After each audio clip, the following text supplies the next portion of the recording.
ის რაც დადასტურებით ვიცით არის ის რომ კალაძის მარჯვენა ხელი და ვიცემერი ირაკლი ხმალაძე ახლა უკვე გადაიყვანეს იუსტიციის მინისტრის მოადგილედ. თუმცა რა თქმა უნდა აქ მთავარი კითხვა არის ის რამ გამოიწვია ეს ცვლილება და ერთ-ერთი ყველაზე მაღალ ანაზღაურებადი და მაღალ ბიუჯეტიანი სამსახურიდან იქ სადაც ყველაზე დიდი ფული კეთდება, ასე რომ თქვათ ირაკლი ხმალაძის გადაყვანა. ოპოზიციაში ამბობენ რომ ამ ყველაფერს წინ უძღოდა შაბათის ეთერის მიერ მომზადებული სკანდალური გამოძიება ირაკლი ხმალაძის შესახებ. გამომძიებელ ჟურნალისტებს მიაწოდეს ინფორმაცია, რომ სწორედ ირაკლი ხმალაძე ფლობს ბეთანიაში მილიონიან სახლს, თუმცა მან ქონების გადამალვის მიზნით სახლი გადააფორმა თბილისის მერიის ყოფილ თანამშრომელზე. რა თქმა უნდა, დავინტერესდით, გაჩნდა კითხვები, როგორ გახდა მილიონერი სახელმწიფო სამსახურში დასაქმებული ადამიანი, თუმცა ირაკლი ხმალაძემ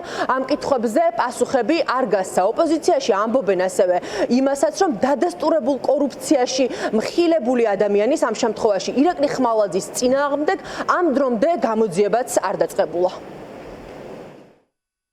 უდიდესი ცინიზმი არის, როდესაც დადასტურებულ კორუფციაში მხილებული ადამიანები ასე ერთი თანამდებობიდან მეორეზე გადაყავთ, ისე რომ კანონის წინაშე არ ხდება მათი მხრიდან პასუხისგება იმ დანაშაულზე, რომელიც ჩადენილი აქვს თბილისელების წინაშე. რა თქმა უნდა, ერთ-ერთი თვალსაჩინო წარმომადგენელი ამ კორუფციული დაჯგუფების არის ირაკლი ხმალაძე, რომელიც გადაიყვანეს ახლა სხვა თანამდებობაზე ჟურნალისტური გამოძიებით. დადასტურებულად ვნახეთ ის ძალიან სერიოზული სავარაუდო დანაშაული, რომელშიც მონაწილეობდა ხმალაძე, მილიონერი გახდა საჯარო სამსახურში მუშაობის პარალელურად.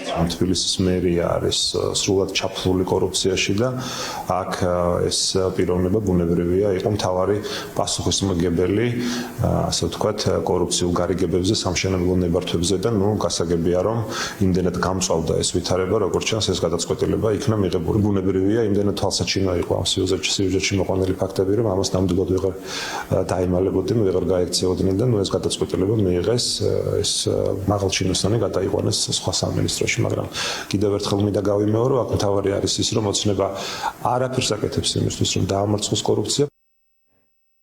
ვიცემერის პოსტი ახლა ვაკანტურია, ჯერჯერობით ჩვენთვის უცნობია, ვინ დაიკავებს ირაკლი ხმალაძის ადგილს.